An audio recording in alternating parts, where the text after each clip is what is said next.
iyo tugwaye amagufa tuba dukeneye ibikurikira, tuba dukeneye imboga zifite ibara ry'icyatsi, ibara ry'umutuku n'ibara ry'umuhondo. Ubu uvuze iki? Uvuze nka epinari cyangwa isombe cyangwa dodo, bikaba intandaro yo kurwara indwara z'umutima. Icyo gihe ufata onyo, ugafata concombre, ugafata indimu, ugafata erayo, iyi salade ukayivanga ukajya uyikoresha ni kane mu cyumweru kwezi, ukaba uri kuvura umutima. Igifu bakivurisha karoti n'amashu na concombre, yarangiza amara kubihuza, yarangiza ni kimwe muri ibyo, barangiza ugashyiraho pome, ugashyiraho amavuta ya erayo.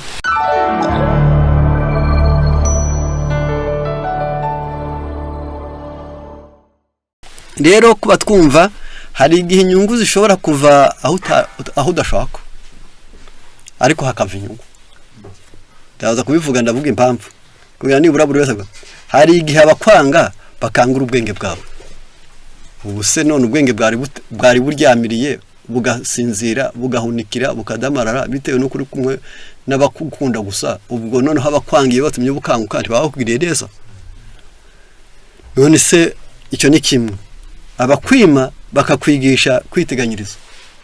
Ubu se ntibabagize neza batumye utazapfa gusesagura ngo ubwo bazampa. Niyo mpamvu abakwima nabo hari igihe bakwigisha kwiteganyiriza. Indangare zikagutera kureba kure. Wareba ukuntu abantu barangaye ukavuga ati aya kuzamena nka kuri ibyo ntibigize bite, ntabwo bishoboka, kuko Samuel yabonye bene Eli yanga kumera nkabo. Ubwo hariho icyo bamumariye. Noneho abakwanga n'ubundi bakagutera gushaka inshuti. Bamara kumenya neza ko kavuga uti bwo abanyanga ari benshi, reka n'abantabara nabo baziyongere. Icyo nacyo bikaba hari icyo bigufashije. Abagukunda bahembura guha abandi agaciro. Iyo umuntu ari kumwe n'abamukunda yavuga ati oya, bajya bampa agaciro nanjye ngomba kuzangaha abandi. Noneho ku ngingo ya 7, Imana ntiyabura hinyura gwikugereho uko akwigira kose. Bakubati nzaya gusenga bakabivuga kuri radio, yarangiza kavuga uti ntabwo nzaya gusenga, umuntu agafungura telefoni ikigisho kirimo mwicaranye mu modoka. Imana se yabura hinyura gwikugereho? Ntabwo bishoboka. Hari naho wajya kurwara wareba ugaterwa n'umugira neza, yarangiza agira akakuvuza, agira uti ariko ubu nange ndambiwe ibyaho. Imana se ishatse ntabwo yabura idirishya inyuriramo yongera ubwabyo. Kubera iki? Abakwanga benshi tibabuza Imana kugutabara. Cyane cyo ni ikindi cyiza. Umuntu yanzwe na benshi, ariko Imana ntiyabura hinyura ngo imutabare ngo itinye ngo nanjye ningaruka baramfunga cyangwa baranyica. Imana ntabwo yakora ibyo. Icyaha cyundi kikubuza amahoro cyakubuza ubugingo. Icyakora cyakubuza amahoro kukumya byaha muyo none byiza byinshi, ariko nticyakubuza ubugingo buhoraho. 10 ababi benshi bongera agaciro kabakora neza. Iyo ababi babaye benshi, abakora neza niho ibyabo bigira agaciro. Rero kugira ngo nibura tugere kuri ya ntambwe dushaka kugeraho kandi twifuza kugeraho, reka duse n'abantu bongera kurabukwa ibisabwa ngo turebe ngo ni izihe ndwara nibura zibungwaho. Iyo tugwaye amagufa tuba dukeneye ibikurikira, tuba dukeneye imboga zifite ibara ry'icyatsi, ibara ry'umutuku n'ibara ry'umuhondo. Ubu uvuze iki? Uvuze nka epinari cyangwa isombe cyangwa dodo, ukaba uvuze n'inyanya. Aya mabara yose uko ahuye uko ari 3, iritukura, iry'icyatsi n'iry'umuhondo, bigahurirana, biragenda bigafasha byamara kwinjira mu igufa, maze amagufa yawe ntiyongere kurya umuhore, ahubwo agatungwa n'ibyo kurya bishingiye ku mboga, bigatuma amagufa yawe akomera. Hari ikindi kibikurikira kibiherekeza neza. Ubundi iyo ufashe uburo, igikoma cy'uburo, yarangiza urugujya kugishigisha, ugafata akayiko gato kakitwa kirikima cy'abandi bita turmeric, yarangiza ugashyira muri ya mazi ari bushigisha igikoma cy'uburo, ukareka bigatogotana, kuko kirikima ihishwa n'iminota 5 gusa yo gutogota. Yarangiza ugashyiramo ugashigisha cya gikoma cyashya, wajya kunywa ugeze igihe umaze guhoza, ugiye kunywa ugashyiramo coconut milk, ibyo mu Gifaransa bita noix de coco. Yarangiza ugafata ifu yabibiko ugashyira muri cya gikoma ukanywa.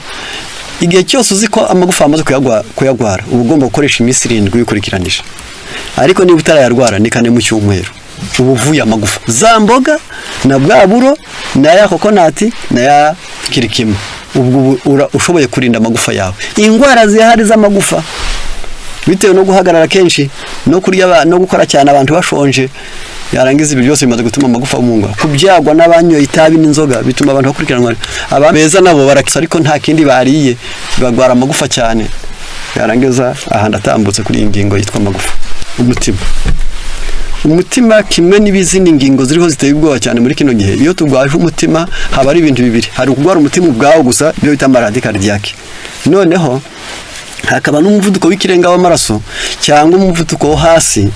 Iyo ntabwo nubwo bifitanye isano n'umutima ariko bayita ngo ni maladie circulatoire.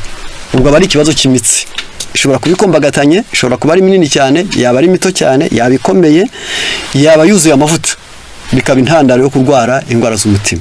Icyo gihe ufata onyo, ugafata concombre, ugafata indimu, ugafata erayo, iyi salade ukayivanga ukayikoresha ni kane mu cyumweru kwezi, ukaba uri kuvura umutima. Hari n'igihe utabishoboye ibyo byose utabishobora, ugafata ibumba ritukura n'iri bumba amatafari ukarivanga n'amazi ya romare, ugasiga umugongo wose, cyane cyane werekeza mu mugongo w'ibumoso kuko ariho umutima uteye, ugana hara mu kigufa cy'urutugu. Yarangiza ukajya usigaho nimugoroba, ntabwo wakubwiye kurinywa, ahubwo ukarisiga, iryo rigenda rikoroshya imitsi, yarangiza umutima ugatera neza. Icyo ni ikindi cya kabiri. Umuntu ashobora kuvura igifu. Igifu nacyo tusaba kukivura, ariko se tukakivura dute? Igifu bakivurisha karoti n'amashu na concombre, yarangiza amara kubihuza, yarangiza ni kimwe muri ibyo, barangiza ugashyiraho pome, ugashyiraho amavuta yerayo, waba uvuye igifu. Ibyo ntabwo wakuri kujya kuri cyane, shatse washyira ibintu byose bisa naho bifite vitamine C, bikagira n'akitwa zinc. Kuvura igifu biroroshye cyane, ariko nubwo bimeze bityo n'amaseka avura igifu, kandi amaseka ntahenze. Umuntu anasetse na kenshi niba agasoma agaseka nk'inshuro 14 ku munsi, akaba akoresha iminota 15, igifu cye ntabwo cyapfunyarara, nta nubwo cyakonja, nta nubwo cyakuzura indurwe. Mbese guseka kubuzindurwe z'indenga kamere nzashaje kwa mu gifu. Niyo mpamvu buri gihe abakristo bakunda gusaza neza, cyane cyane yatara abakristo babatijwe gusa, ahubwo no mutima ari abakristo. Bitewe nuko icyo ni kimwe mu bintu bifasha abantu bigatuma ngabo. Kuko beriki nuko hari icyo bita estomac nerveux. Hari igifu umuntu aterwa no kubura amahoro gusa, yarizazangije bwa mbere. Ntiyaseka kuko inzu y'undi yuzuye, ntiyaseka kuko undi afite umwana, ntiyaseka kuko ari mwiza, undi ari mwiza, ntiyaseka kuko umwana watsinda. Bityo araho gusa ahora yivumba agatanya, ibintu byose biriho, agera ku myaka myiza akanga nyirayo, yagera ku modoka nziza agatangira kwifuza kwihirima. Ibyo byose bishobora gutuma umuntu arwara indwara. Yarangiza nicyo gituma ishyari ari nk'ikimungu cyinjira mu magufa. Ntabwo mpatinda aho ngaho, ngiye ku mwijima. Umwijima bafata onyo, bagafata indimu, bagafata pome, bagafata karoti. Dore karoti yo kwari inakora icyo bita prevenir. Yarangiza irakingira ibi bintu bine iyo bihuje n'amavuta y'ibihwagari. Yarangiza ukarya akagasarade kane mu cyumweru, ukazabikora nk'akamenyero, bihinduka urukingo n'umuti w'umwijima. Yarangiza umuntu akagira impyiko nazo ziravurwa. Impyiko ntabwo zigira indwara nyinshi, ariko zimwe ndazivurisha. Izo ngiye kuvura nizo ziba zifite ibyo bita insuffisance rénale. Nigihe impyiko zaba ari nyantege nke.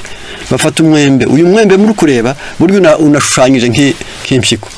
Ugafata amasaka, aya masaka muri kureba tukura, ukayateka, ugafata ikirahure cyayo n'uwo mwembe ukabirya. Ni kane mu cyumweru aba ari umuti w'impyiko. Iyo byanze byongera ubwabyo gusa, hari ubundi buryo bwo kuvura impyiko. Ni ugufata imboga bita seleri, ugafata igisura, ugafata iki kijumba, iki muri kureba. Biramutse ubiseye hamwe, wabyogeje byose bitunganye, ukabisya bigashyiramo amazi, aya mazi ukayanywa ikirahure kimwe mu gitondo, ikindi nimugoroba. Ubwo ni seleri, ni igisura, ni ikijumba. Yarangiza ikijumba kidatetse, yarangiza wowe ubwawe ubura ku muti w'impyiko. Noneho kubwibyo ibyo wabisanga mu gitabo cyitwa Guide des Aliments, niho wabisanga. Noneho amara nayo aravurwa. Amara avurwa umuntu akoresheje pome, akoresheje concombre ndetse na tungurusumu.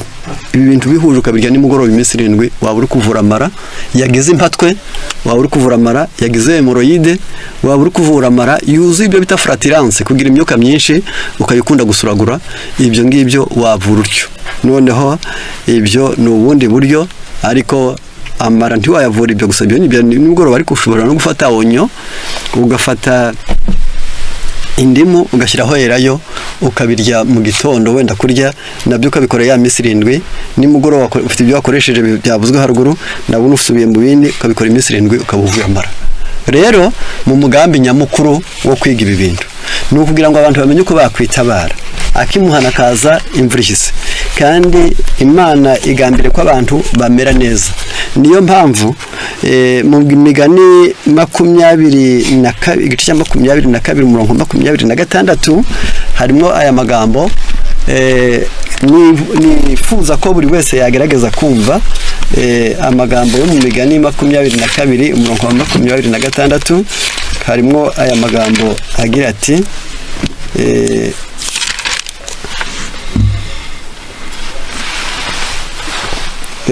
ngo aya kampere 24 tugacudike n'umunyamujinya kandi tukagendane n'umunyaburakari kugira ngo utiga ingesozi. Mu nshuti ushaka kuramo umunyamujinya, mubo mugendana kuramo umunyaburakari yaguteza ibibazo. Mwagenda mwagera gato cyane umunyuzeho gusa yaba yaragiye kumukandagira akatangira akarwana, yarwana mwembi akabafata. Noneho kubw'ibyo kandi ubwenge buri hafi imbere y'ubujijutse akajya kushakira ku mpera y'isi. Mu musozo kugira ngo tube bazima usoma amagambo make cyane mu gitabo cyitwa Intekerezo imico n'ubumuntu, mu cyigisho cyacyo cya 49 kuba gifite muzabisome. Cyigisho cya 49 harimo aya magambo ushaka ko buri wese yagerageza kumva. Cya 49 harimo aya magambo akurikira shaka ko buri wese yakumva. Haranditse hagira hati: le chagrin, l'anxiété, le mécontentement, le mort, la méfiance tendent à briser les forces vives et provoquer l'affaiblissement et la mort. Guhorana intimba, amahoro make, kutishima, ipfunwe, gusuzugura abandi bishobora kubyarira umuntu gucogora ndetse amaherezo byara gucika intege ndetse no gupfa. Le courage, l'espoir et la foi, la compassion et l'amour favorisent la santé et prolongent la vie. Ariko umuntu abona akanyabugabo, akagira ibyiringiro, akaba afite kwizera, akaba umunyampuhwe, akagira n'urukundo, bimutera amagara mazima bigatera no kurama. La tristesse nuit à la circulation du sang. Iyo umuntu ahorana umubabaro bituma amaraso atembera nabi mu mitsi. Dans le séminaire imitsi yumva igakora nabi. Jeune le travail des fois. Umubabaro uyu munga imikorere myiza y'umwijima. Retarde le processus de la digestion. Iyo umuntu ahora ababaye igogora rye rigenda nabi, de la nutrition ibyarya ntibimuyoboke, eta ascléroser la moelle, maze yarangiza imisokoro ye igatangira kwipfunyapfunyika, that organisme ikumagana mu ngingo zose. Noneho nkuko nababwiye haravuze page ya 479. Ce sont souvent ceux qui ont connu les plus grandes souffrances qui savent le mieux consoler. Akajambo kajya kanshimisha cyane abantu bigeze bahura n'ibibazo byinshi bakunda kuba bahanga mu guhumuriza. Iyo utari umunyamutima mubi kavuga uti oya upfubye ndabuze uko buryana, ubwo mbonye imfubyi bakwitabara. Ubupfakazi uzi uko buryana, ubwo ngomba gutabara umupfakazi. Ubukene ndabizi uko buryana, ngomba gutabara waramutse nabi. Iyo abantu bahuye n'ikibazo bakunda kuba bahanga mu gushobora kubera abandi nyunganizi. Niho kubw'ibyo cyakora hariho n'abandi bahura nabyo, ahubwo bakibwira ngo bahura nabyo, abatahuye nabyo bibwira ngo bahuye nabyo n'uburangare. Niyo mpamvu ntabwo nshaka gutsinda ahangaha, reka twongere dusubize amaso inyuma, buri wese agira ubwenge maze tumenye neza icyo twakora ngo hari buri wese abashe kubaho atsinde ibintu, kugira ngo tumenye neza ngo amarembo magari burwayi bwinjiriramo ni imirire mibi, ni indyo ikennye, ni ukuryana intuntu, ni gukora byinshi ushonje, ni ukurya ibyo kurya bishaje, ni umwanda ukabije impande zose, ni ingeso mbi mu buzima. reka dusabe Imana ngo izaduhe umutima mwiza, Imana izaduhe ubwenge bwo kwiyobora, izaduhe imbaraga zo gushobora ibyiza, tuyitabaze idufasha mu izina rya Yesu. Amen.